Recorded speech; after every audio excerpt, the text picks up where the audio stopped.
Hi, Sean here with another quick hit.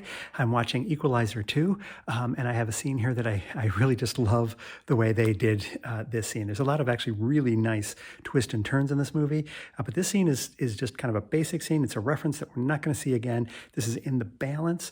We're establishing McCall's normal life, his normal day, running into some of the people that he runs into, the type of people that he saves or whatever. Comes into a bookstore, buy a book. It was established in the first one that he likes to read books. So he has a book that he's supposed to be picking up.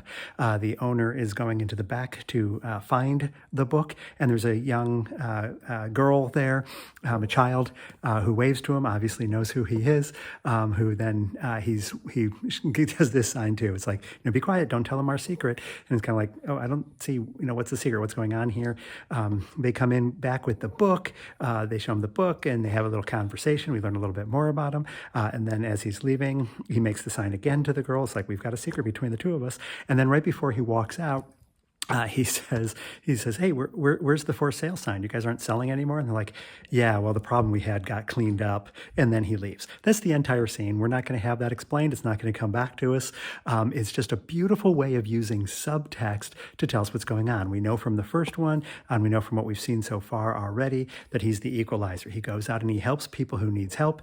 And this is just a normal bookstore that he happens to buy his books at that clearly had a problem. He solved the problem, and because he solved the problem for them, whatever it was that was driving them out of business is no longer a problem. What I love about this scene is everything I just said, none of that is said ever in this movie. We know who he is. We know what type of person he is. This is just establishing that he's helping a lot of people. And we don't even need to talk about it. We don't need to know what it is. We don't need to know what the problem is. We know that the girl understands. The girl knows that he did something.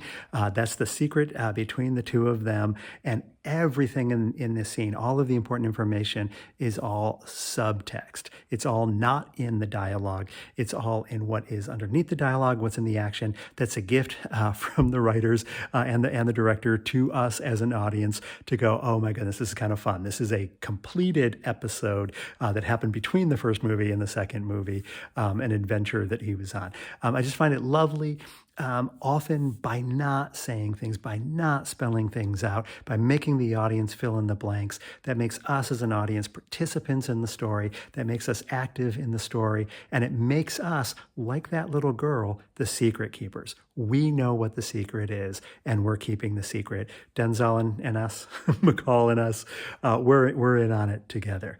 Love that moment. It's a fun movie. It veers a little bit into the revenge kind of fantasy thing, but it doesn't quite go too far with that, which I appreciate with my bloodier action movies. So anyway, good movie, well written, well directed, and this scene is just a lovely, lovely scene. This has been another quick hit.